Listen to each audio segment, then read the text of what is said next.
सखी आज जनकपुर देखन राम लखन दुनु भाई हे। चलू सखी आजु जनकपुर देखन राम लखन दुनु भाई हे।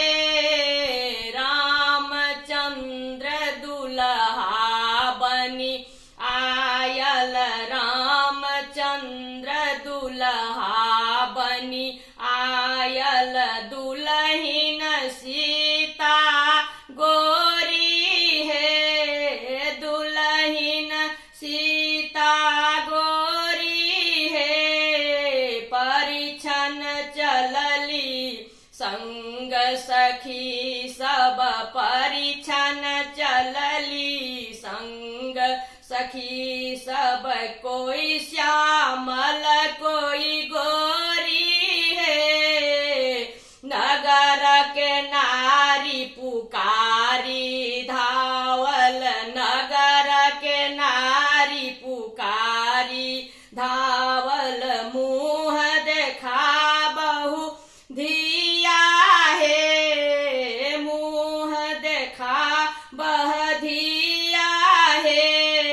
गोरे दशरथ गोरे कौशल्या गोरे दशरथ गोरे कौशल्या राम भरत की कारी है। राम भरत की कारी है। हमर सीता एहन सुंदर छथि हमर सीता एहन सुंदर छथि बर किया करिया धथुरिया है। बर किया करिया धथुरिया है।